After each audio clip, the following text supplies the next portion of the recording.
Buongiorno, quest'oggi l'incontro verte sulla fiscalità in materia agraria. È un tema assolutamente importante e nevralgico alla luce della rilevanza che le industrie vitivinicole rivestono nel nostro territorio e nel Veneto in generale.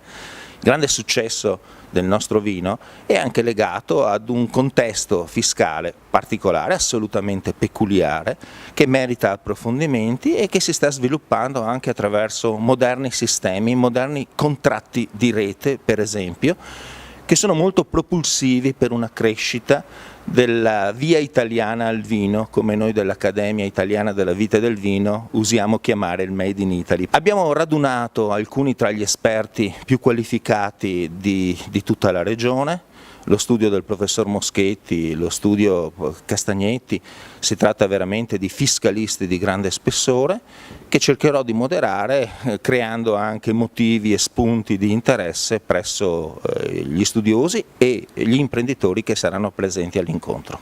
Questo convegno è una classica tornata dell'Accademia Italiana della Vite e del Vino.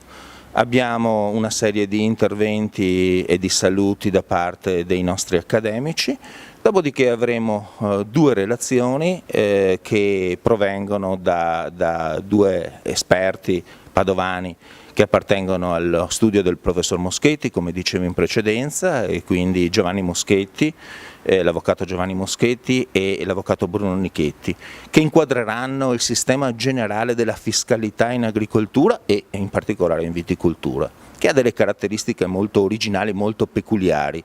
I due successivi relatori, che sono i dottori Scapini e Castagnetti, tratteranno situazioni invece e temi specifici. In particolare, come dicevo, alcuni moderni contratti, i contratti di rete e l'operatività dei gruppi, in senso fiscale evidentemente, che operano nel settore vitivinicolo. Credetemi, ce n'è più che abbastanza per occupare la mattinata e non solo. Grazie.